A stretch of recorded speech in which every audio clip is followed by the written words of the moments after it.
As the country's load-shedding woes continue, and with questions of our heavy reliance on fossil fuels, have you ever wondered what does it take to start up a coal mining company in South Africa? South Africa's electricity generation is largely dependent on coal. The Lurco Group is bidding for some of the biggest coal mining companies in the country. Joining us now in studio to talk about this and more is Lurco Group Chief Financial Officer Aubrey Chauke. Very good evening to you, and thank you very much for joining us. Good evening. Thanks for having me. I suppose the developments at Eskom you're watching very closely, and there's some interest for you. Perhaps let's just start there. What does it mean for you? Does it create opportunities, or does it really focus in on the type of operations you should be pursuing? Look, it's an opportunity, I think, for us as a country. I think the country has really opened up for us, like entrepreneurs, to come in and participate in the economy. As a mining company, obviously, when we started, it has not been easy. I mean, it's a very complex industry. And, we've managed to find a way to participate in the economy. What have been the major challenges for you, just starting off? Being a black-owned company, I'd imagine that even just getting some equity to be a player must have been a problem. Like anybody else, like any other company, when you start, the biggest challenge is capital. You need to make sure that you have enough funding to start a business. And we've gone through all those challenges. I mean, till today, the more you expand, the more you grow the business, the more you're going to need capital. But the second thing is skills. I mean, our country is sitting with serious, skill shortages. And we find it, from time to time, because most of the skills, we've lost them to other countries offshore because of the changes in the mining sector and so forth. But the other challenge that we have is that the community, there's serious uprising and unsettledness in the community. They're looking for jobs and so forth. And every time we go and, set up businesses in those communities, you find them coming forth and to say, we want jobs, we want jobs. So those are the big challenges that we face as a company. Why particularly this company? Just as in the Gupta-owned mine, which obviously that was had its own controversies to begin with, and headlines said in a celebratory way that it's now being bought by a black-owned group. But why were you eyeing this particular mine? It talks to our growth strategy, basically. I mean, we've been in coal for quite some time. I mean, our company is over 10 years right now, and we said to ourselves, there's an opportunity for us to grow. It was the assets that, gave all the, all the opportunities that we are eyeing. It's got the entitlement at Richards Bay.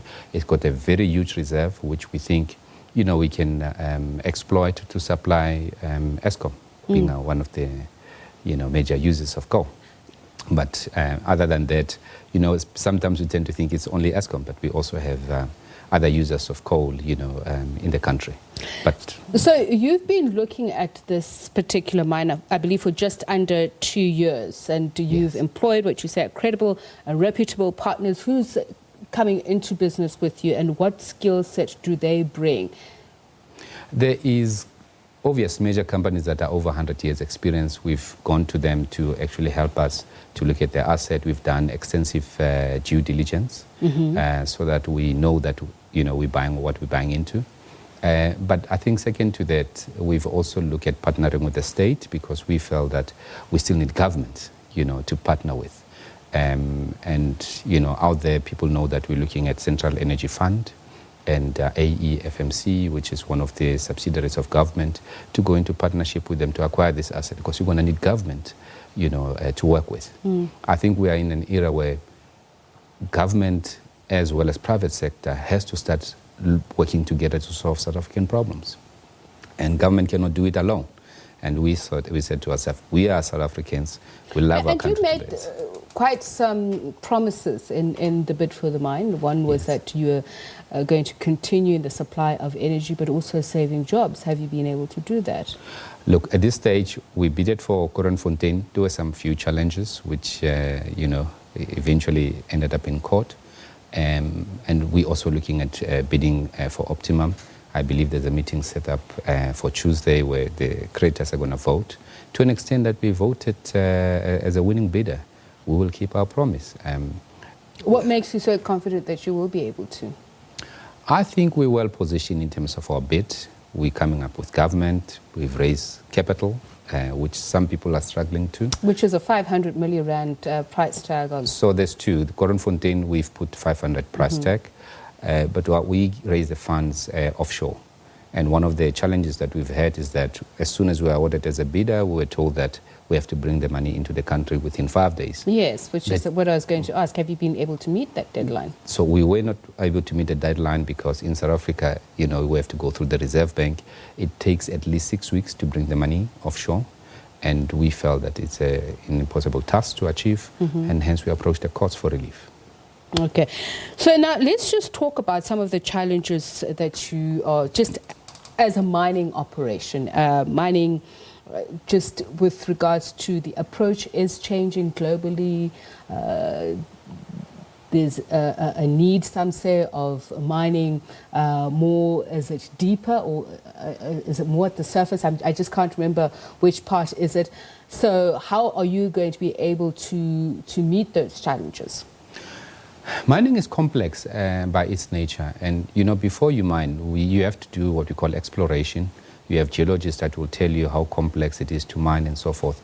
It doesn't mean that all the minerals that are there are complex to mine and so forth. So it all depends which one you're looking at. And then when you look at the likes of Optimum, the geology is complex, the coal is deep and so forth, but there's other ways to mine it. We're talking now mechanization, and we have what you call drag lines that go in and mine this thing and so forth. Most importantly is to ensure that our people are trained and upskilled to be able to operate those type of equipment. So it doesn't pose a challenge. All I'm saying is that, when there's one challenge, there's also opportunities that. But then that also means reducing utilization of especially energy and water, which we have a problem with in the country at the moment. Correct. But I think government has been proactive. I mean, recently government went in and published the Integrated Resource Plan, which incorporates, renewables, and where coal is also being looked at as part of the energy mix. So we're not sitting as a country. The government has been proactive. I know that, right now we're sitting with our challenges with load shedding and so forth. It's historical problems. The infrastructure has aged and it needs capital. And we here and we're saying we want to revive some of them. I suppose I'm just trying to understand, what are you bringing to the table? Are you coming up with any innovative ways of doing that? There's also the social aspect of it. There's the licenses to indigenous communities within which you mine, ensuring that they too benefit as a result of you gaining that license. What are you proffering as solutions to some of these challenges? I think we are a company that where we've set ourselves as a platform, especially to other businesses out there. One of the most important things we've learned is that you need to be relevant to the community that you work in. And you need to ensure that the goods and services have to be procured from where you operate. And our approach is to say, empower the communities, because if you don't empower the communities, they're going to fight back. And this is why we're sitting with so much frustration within the communities in South Africa.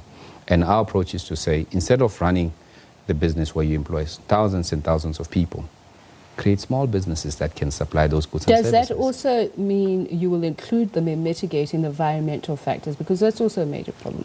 There's opportunities. Some people look at it as a negative, but there's opportunities in the environment. I mean, you've got ways in terms of turning those, lands that have not been utilized. And we're talking about, taking back the land and so forth. But there's farming opportunities that are there. And these are some of the things that we're looking at as a company to say, how do we ensure that after we've mined and left, we don't leave the environment in a bad state. So we need to make sure that we rehabilitate and so forth.